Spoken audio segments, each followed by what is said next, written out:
Irmãos, deixa eu falar uma coisa importante. Nós vamos entrar no estudo bíblico e agora nós vamos entrar no nosso último estudo bíblico da Terra Prometida. É o último.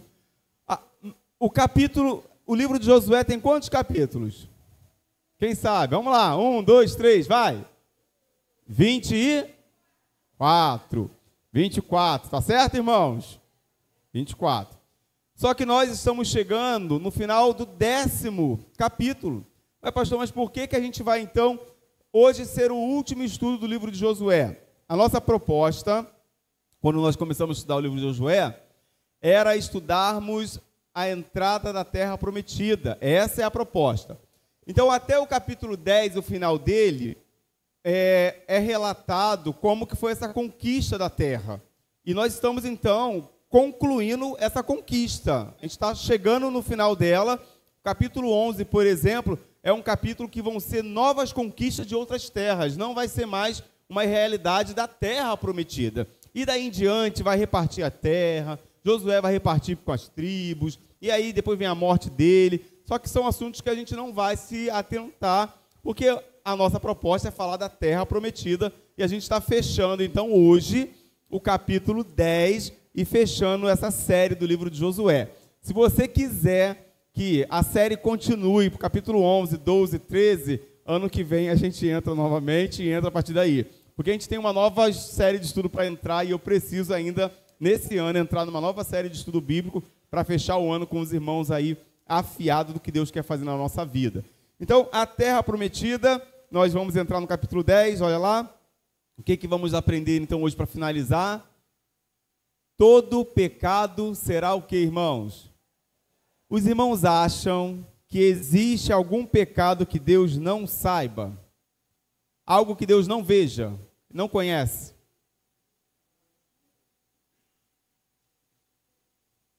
Todo pecado, ele é conhecido por Deus. E todo pecado, ele automaticamente vai gerar uma consequência, baseada em uma justiça da parte de Deus, sobre aquela ação pecaminosa que nós cometemos. E esse texto de Josué, capítulo 10, do 16 ao 43, vai mostrar que ninguém fica impune. Pode ser rei, pode ser governante, pode ser político, pode ser pastor, pode ser presbítero, pode ser membro de igreja. Se está vivendo uma realidade de pecado, isso tem consequência. Isso deveria trazer no nosso coração um sentimento assim: Senhor, me ajuda a fugir do pecado. Senhor, me ajuda a não viver uma vida nessa prática, porque tem consequência. E a gente vai falar um pouquinho sobre isso nesse capítulo. Então, deixa eu recapitular com os irmãos o contexto de tudo até aqui. Olha lá, vimos como Josué e o exército de Israel foram chamados para socorrer os gibeonitas. A gente viu que os gibeonitas se uniram ao povo de Israel, e aí 5 reis, 5 nações se voltaram contra os gibeonitas. Eles pediram socorro para o povo de Israel. Eles haviam feito um pacto com os amorreus de Gibeão, que estavam debaixo da sentença de morte ordenada por Deus para aqueles povos. No entanto, os gibeonitas enganaram os israelitas e conseguiram um acordo de paz. E aí, por isso, eles não podiam ser mortos, porque o povo de Israel fez um acordo com eles. Essa aliança, então, levou os gibeonitas a serem atacados por uma aliança de 5 reis pagãos daquela região, comandados por Adoni-Zedeque. Eles, então, pediram ajuda a Israel, pois o exército inimigo já havia sitiado a cidade de Gibeão e estava pronto a destruí-la. Deus, então, manda Josué socorrer os gibeonitas e lhe dá uma grande vitória. Os amorreus são derrotados e, no meio da batalha, o próprio Deus luta em favor do seu povo. O Senhor, atendendo a oração de Josué, fez o sol e a lua pararem por um dia inteiro, de modo que houve claridade suficiente para Israel aniquilar os amorreus. Então, esse é o resumo. Já que semana passada a gente abriu o mês da família e pregamos a palavra, esse é o resumo do capítulo 10 até aqui. Na segunda parte agora, do capítulo 10, vai tratar do castigo reservado por Deus aos ímpios e de seu convite para que façamos paz com ele antes da aproximação desse juízo. Olha lá, irmãos, o texto de Josué é um exemplo de como Deus, usando a nação de Israel, executou juízo e castigo sobre os amorreus. O alvo é mostrar o princípio bíblico de que Deus odeia o pecado e que no tempo e da forma dele, todo pecado será punido. O texto também serve de chamada ao arrependimento. Irmãos, nós estamos em um tempo que é o tempo da oportunidade. Ninguém nessa geração pode dizer que não teve oportunidade. Quantas oportunidades são dadas às pessoas para ouvirem a palavra, entenderem o que é certo e o que é errado, compreenderem a verdade do Evangelho. Então, não haverá possibilidade de nenhum de nós chegarmos naquele grande dia e falarmos: Senhor, nós não tivemos oportunidade. Eu acho que essa é a geração que mais tem oportunidades de se arrepender. Mas também é uma geração que mais se envolve com o pecado. Há poucos dias nós vimos aí uma realidade demoníaca, né? No Rio de Janeiro, lá, de uma apresentação, demônio puro, dominando a praia, e as pessoas dominadas pelo Satanás ali, e o diabo se manifestando de uma maneira assim visível, e as pessoas adorando ao diabo naquele lugar. Mas eu ouso dizer que todas aquelas pessoas que estavam ali, em algum momento já ouviram falar do amor de Deus na vida delas. Não tem como, irmão, chegar, veio um tsunami e levou todo mundo. Chegar lá, Senhor, hoje não teve chance. Teve sim, porque Deus não é um Deus de injustiça. Quando Deus age com a sua justiça, é porque Ele já deu oportunidade para que aquele tenha ouvido falar da sua palavra e tenha se arrependido. Agora, guarde isso no seu coração. Deus odeia o pecado e Ele vai julgar toda essa causa. Pastor, mas a minha filha é tão bonitinha, tadinha, ela só está num relacionamento errado. Manda ela buscar um conserto com Deus, porque haverá juízo. Esse texto faz a gente perceber isso, irmãos. Deus usa uma nação para trazer juízo sobre um povo idólatra, sobre um povo imoral, um povo que fazia situações absurdas, como nós vimos já nesse estudo, de sacrificar os próprios filhos a deuses pagãos e queimar os seus filhos vivos a outros deuses. Deus então está trazendo juízo sobre aquele povo. E Deus trará juízo sobre o Brasil, sobre essa nação, sobre o Rio de Janeiro, sobre a minha vida, sobre a sua vida. Deus trará juízo sobre todos nós também. Então, eu quero encerrar o capítulo 10 sacudindo você aí sobre essa perspectiva de que Deus trará juízo sobre todos nós. Em Josué 10, do 16 ao 18, nós somos informados então que os 5 reis amorreus unidos para derrotar os gibeonitas e lutar contra o povo de Israel foram derrotados e aprisionados nas próprias cavernas que se esconderam. Isso é muito interessante. Olha lá o que vai dizer o texto, 16 ao 18. Joga aí, pronto. Os 5 reis fugiram e se esconderam na caverna de Mequedá. Quando Josué soube que os 5 reis tinham sido achados em uma caverna em Mequedá, disse: rolem grandes pedras até a entrada da caverna e deixem ali alguns de guarda. Ou seja, eles entraram numa furada. Correu para se esconder, entrou exatamente na toca do lobo. Vai ficar preso lá. Josué, de uma maneira bem astuta, fala assim: deixa eles lá dentro, prende eles. Eu coloquei o mapa aí, não coloquei? Eu acho, vê aí para mim. Isso, olha lá. Então, a região de Mequedá ali embaixo, ali, naquela região, a gente viu que eles estavam lá em cima, guerreando, Gibeão lá em cima, eles estão lá guerreando Gibeão, e isso, foi ali que a gente parou na conquista de Gibeão, e aí esses reis fogem, e eles vão lá para uma região montanhosa, onde existiam muitas daquelas cavernas ali, e até hoje essa região é uma região muito conceituada, muitas cavernas, eles entram em um daqueles buracos ali. E aí, meu irmão, Josué fala: se esconderam no buraco errado. Vamos rolar umas pedras grandes e prende lá dentro. Agora você imagina, querido, você foge de um negócio desse, se esconde lá dentro. a pedra te tampa lá dentro, o que você espera? Morte. É sentar e chorar. Se o povo derrotou todos os inimigos, o que será 5 reis ali dentro daquele lugar? A proposta é essa, irmão, juízo. Não tem caverna que você se esconda, que Deus não te ache para trazer juízo. Essa é a proposta do texto, mostrar para nós de que se o inimigo vai se esconder, pastor, no lugar, não adianta, Deus vai encontrar em qualquer lugar e vai trazer juízo em qualquer lugar. E essa é a realidade. Então Josué dá uma ordem e o povo vai lá depois, a gente vê o que vai acontecer com esses reis.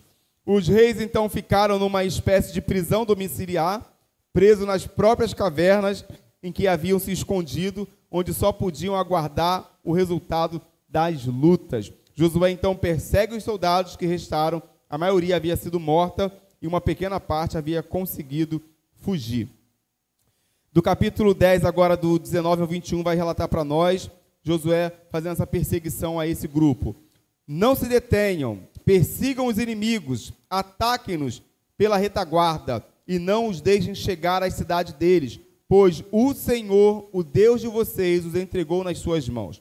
Assim então Josué e os israelitas os derrotaram por completo, quase exterminando-os, mas alguns conseguiram escapar e se refugiaram nas suas cidades fortificadas. O exército inteiro voltou em segurança a Josué. Ao acampamento de Mequedá, ninguém mais ousou abrir a boca para provocar os israelitas. Irmãos, isso é maravilhoso. O povo de Israel é o povo de quem, irmãos? Povo de? Querido, mexer com o povo de Deus é mexer com o Deus do povo. E aí agora, a gente viu que durante todo esse período, o povo de Israel ele é afrontado pelos inimigos. E o texto finaliza aí dizendo para a gente, olha, ninguém ousou mais abrir a boca contra o povo de Israel. Porque eles conheceram essa geração, esse grupo ali, pôde conhecer o Deus do povo de Israel e temer a esse Deus também, dentro dessa perspectiva que eles estão inseridos. Aquela foi então uma vitória extraordinária, concedida por Deus ao seu povo. A união dos amorreus foi completamente destruída, à exceção de poucos soldados. Os 5 reis estavam presos, os quais Josué julga e mata na presença de todo o povo. Olha como é que é a morte desses reis, e isso é muito interessante, perceba. Então Josué disse, abram a entrada da caverna e tragam-me aqueles 5 reis. Assim fizeram e tiraram os 5 reis da caverna.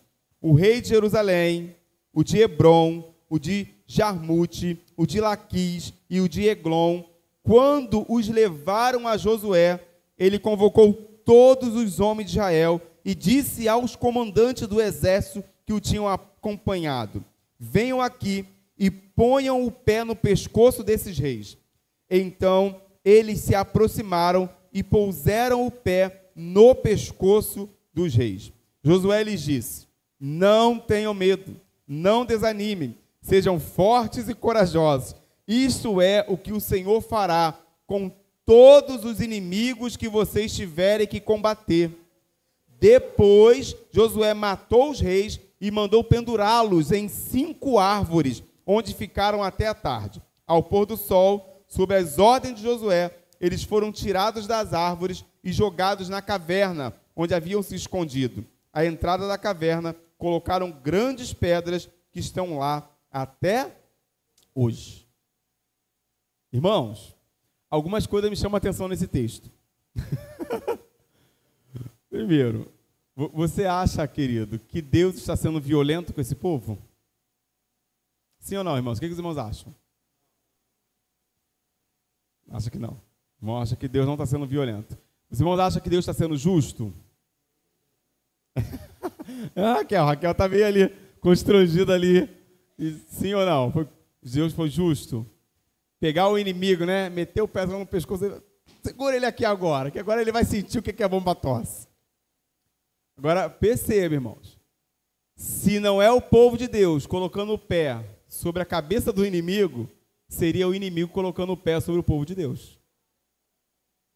Porque eles não tinham pena não, irmãos.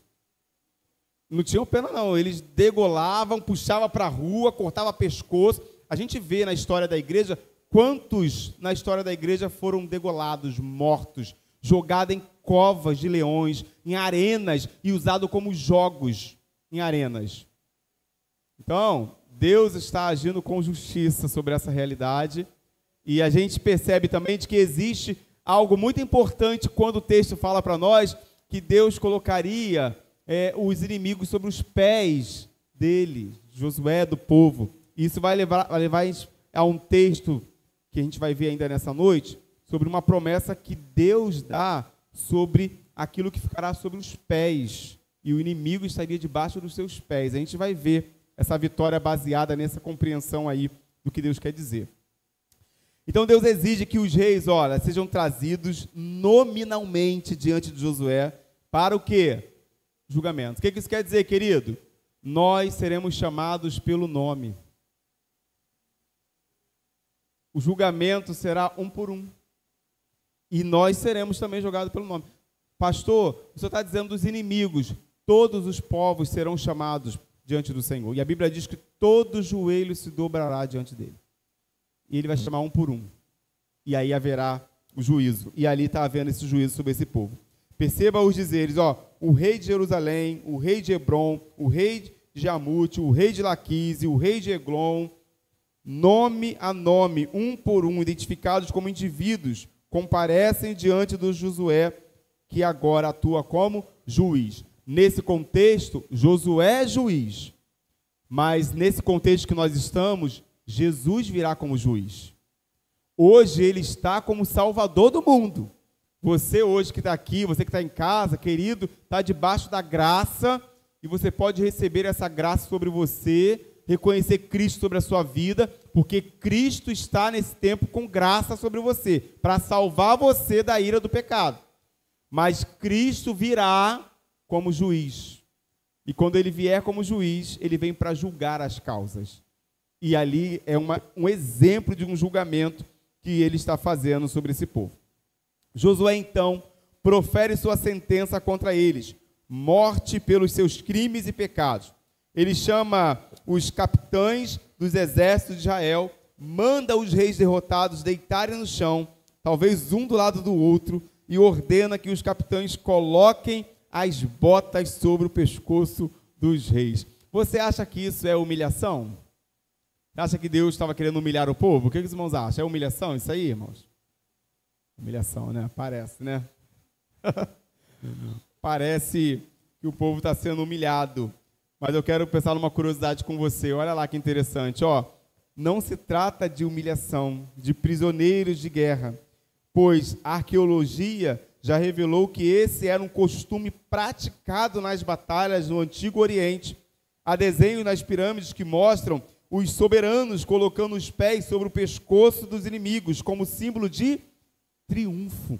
Então a ideia principal ali não é humilhar eles, mas é mostrar para eles que nós vencemos a batalha. E aí quando eles colocam os pés sobre o pescoço, vira humilhação ao mesmo tempo? Mas não é aquela proposta assim de, eu estou humilhando você, né? Vai lamber minha bota. Igual, por exemplo, a gente vê uns exércitos da vida aí, umas humilhações.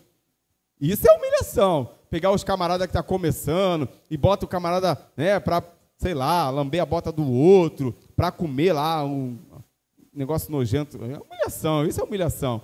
Ali é triunfo. O que eles estão mostrando é triunfo sobre o inimigo. Então, querido, deixa eu dizer uma coisa para você. A Bíblia diz para nós de que em Cristo nós somos mais que vencedores. É triunfo, irmão. É vitória. Você não está aqui para humilhar os inimigos. Você não está aqui para dizer, olha, não. Você está aqui para crer de que Deus chamou você para ser mais que vencedor. E isso é vitória que só Cristo dá a nós. Alguns séculos depois, Paulo, ao escrever aos Romanos, afirma que o Deus de paz, em breve, esmagará Satanás debaixo dos vossos pés. Triunfo, vitória. É o nosso Deus mostrando, não tem para onde correr, Satanás. Vai ficar debaixo dos nossos pés. Acabou. Entendeu, irmãos? A história final da Bíblia registra para nós que Deus já venceu todas essas coisas. Não existe uma guerra do diabo com Deus, que o diabo está guerreando, e o diabo está vencendo, e o diabo está conseguindo. Está nada, irmão. O destino final de Satanás já está escrito e acabou já. Só que ele sabe de que enquanto isso não acontece, ele vai tentar buscar muita gente para levar para ele. Mas o destino de Satanás é derrota, meu filho, dele e dos demônios. A vitória do povo de Deus, da igreja de Cristo, para a glória de Deus. Não existe calamidade que tire de nós a certeza da vitória em Cristo Jesus. Por isso a gente precisa continuar crendo nessa vitória. É uma figura, portanto, que o próprio apóstolo usa para reafirmar que o Rei Jesus colocará os seus inimigos debaixo dos seus pés, como sinal de vitória absoluta. Louvado seja Deus, porque nós servimos a um Deus que tem já a vitória debaixo dos seus pés, para a glória de Deus. Em seguida, aqueles reis foram mortos à espada, os seus corpos foram pendurados e no final do dia jogados na mesma caverna em que estavam, tendo sido fechada com pedras. Talvez essa sepultura servisse de proteção contra as feras, a fim de que não comessem os seus corpos, ou para que eles não fossem sepultados com honrarias por seus próprios povos, pois tinham de morrer em desgraça e vergonha. Então prenderam os corpos lá, para que ninguém a resgatasse, alguma fera comesse, mas para que lá ficasse registrada a vitória do povo de Deus. Eu tenho uma pergunta para você, eu pergunto e os irmãos respondem. Nesse momento a gente já tem um tempinho, olha lá. Josué pendurou esses reis em madeiros, onde ficariam até a tarde. O verso 20 fala isso. Por que ele fez isso? Porque Josué pegou o corpo dos reis e pendurou no madeiro e deixou só até a parte da tarde, depois tirou. Alguém tem alguma ideia, irmãos? Por que Josué fez isso? Algum universitário desta igreja, conhecedor da palavra, estudante da escola, lá, Rafaela, comecei a encher, né, aí ela, estou brincando, olha lá, Rafaela.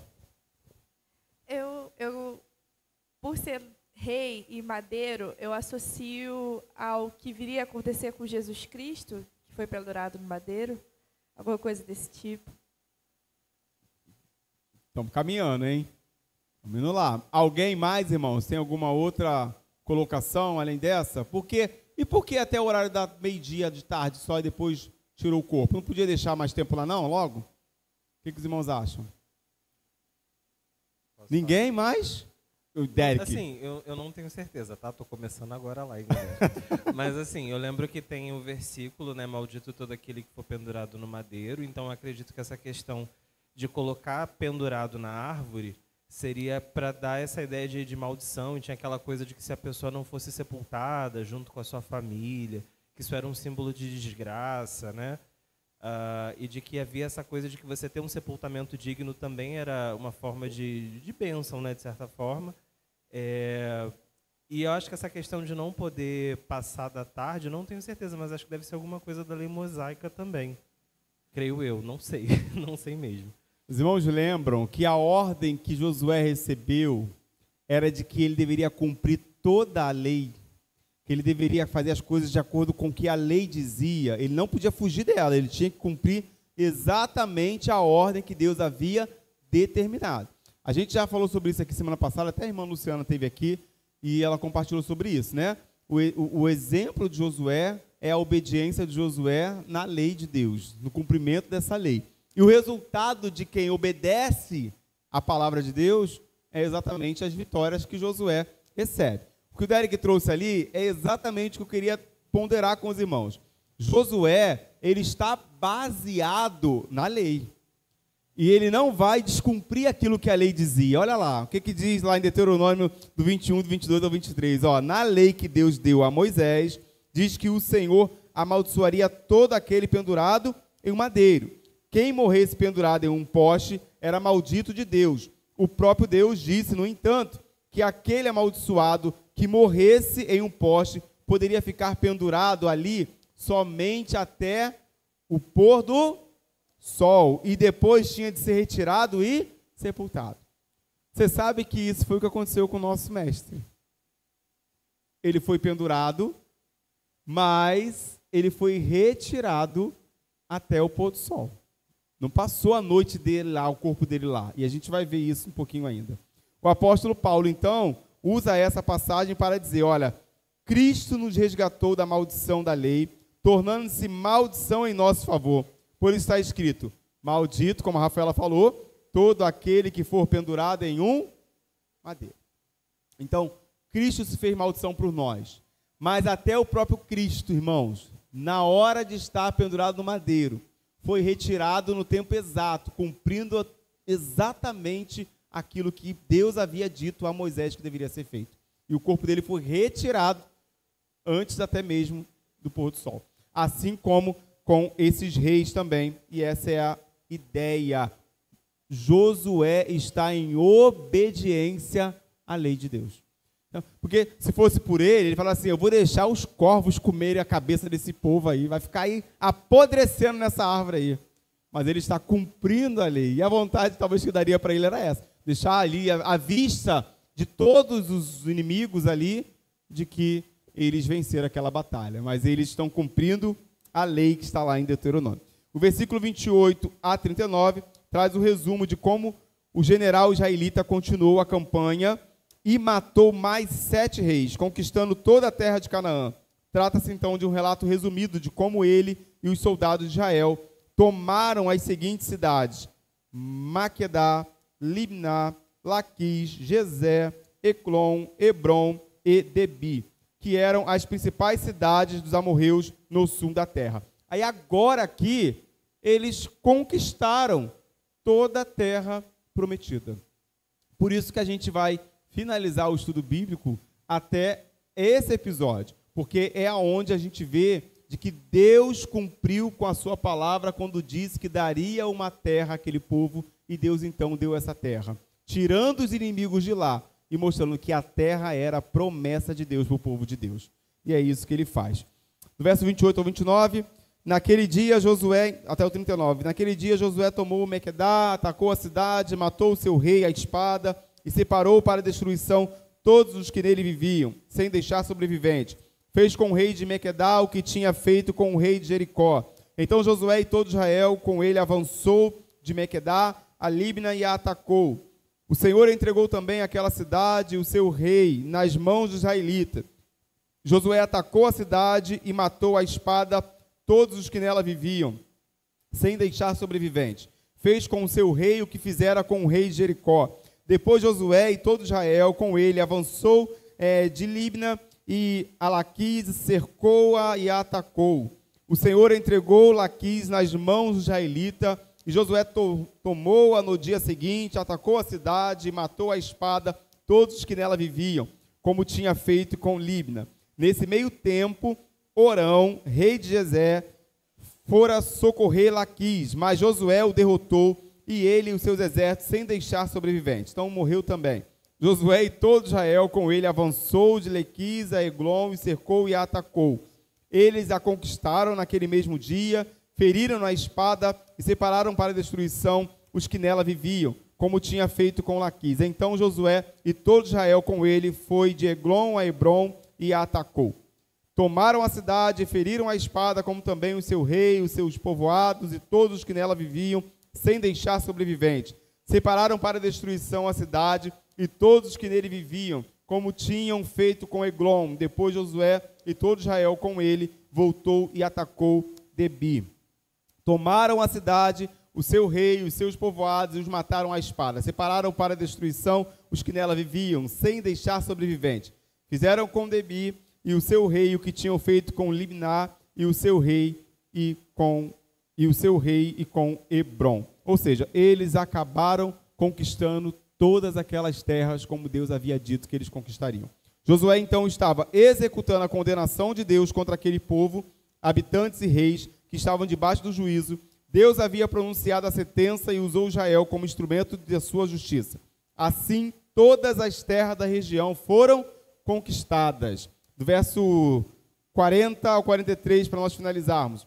Assim, Josué conquistou a região toda, incluindo a Serra Central, o Neguebe, a Cefelá, as vertentes, e derrotou todos os seus reis, sem deixar sobrevivente. Separou para a destruição tudo o que respirava, conforme o Senhor, o Deus de Israel, tinha ordenado.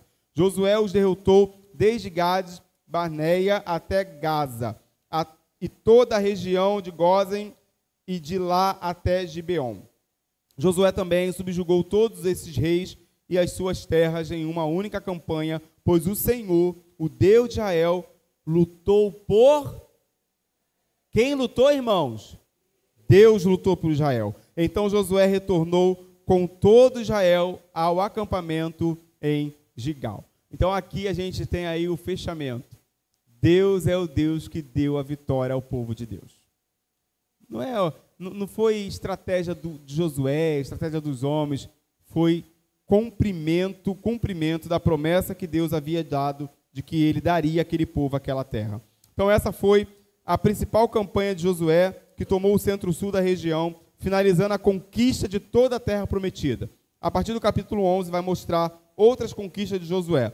Deus cumpriu a promessa, ele deu a terra toda ao povo que estava sob o comando de Josué. E para nós concluirmos então, olha lá, Deus tem um dia, irmãos, preparado em que julgará toda a iniquidade da raça humana, incluindo homens, mulheres, crianças, adultos e velhos. Todos comparecerão diante do Senhor e prestarão conta dos seus pecados. Finalizo com o texto lá, Paulo escrevendo a sua segunda carta aos Coríntios. Pois todos nós devemos comparecer diante do tribunal de Cristo, para que cada um receba de acordo com as obras praticadas por meio do corpo, quer boas, quer más. Todos nós estaremos diante do grande dia, com o juiz dos juízes que julgará as nossas causas. Que eu e você, querido, possamos nessa noite, se é noite de arrepender-se, possamos nos arrepender. Se é noite de nos consertar, possamos nos consertar. Porque um dia o juízo virá. E ele virá contra todos. Seja você alguém que faz coisas boas ou você que vive a sua vida praticando coisas más. Que Deus nos abençoe e que o livro de Josué, dentro da terra prometida, possa ter nos ensinado lições eternas para que nós vivamos a nossa vida de maneira que o nome do Senhor seja exaltado. Amém, meus irmãos? Bom, semana que vem, então, a gente vai caminhar com uma nova perspectiva de estudo bíblico. Eu quero trabalhar com os irmãos dentro de uma realidade e eu quero entender se você tem esse conhecimento. Coloca para mim qual vai ser a nossa série de estudo bíblico. Semana que vem a gente vai entrar em uma nova série de estudo bíblico chamada Vivendo com Propósito. Vivendo com Propósito será baseada, a gente vai basear no livro Uma Vida com Propósito. E eu quero trabalhar baseado nesse livro, Uma Vida com Propósito, com os irmãos, e descobrir de maneira individual se você sabe qual é o seu propósito. Existe muita gente na igreja que não sabe qual é o seu propósito. Você sabe qual é o seu propósito? Você saberia dizer de fato? Os irmãos conhecem pessoas, por exemplo, que abraça tudo e faz tudo? Quem conhece gente que abraça tudo e faz tudo? Você conhece gente que abraça um montão de coisa? Então você tem que estar no estudo, hein? Porque existe um propósito para você viver, baseado em um serviço que você tem que desenvolver, para você não ficar sobrecarregado, cansado, esgotado, fadigado, você tem que cumprir um único propósito. Tem gente abraçando vários, e Deus chamou para um propósito. Baseado nesse propósito que Deus vai te revelar, vai te ensinar, nessa série de estudo bíblico, você vai decolar na mão de Deus e vai andar menos sobrecarregado.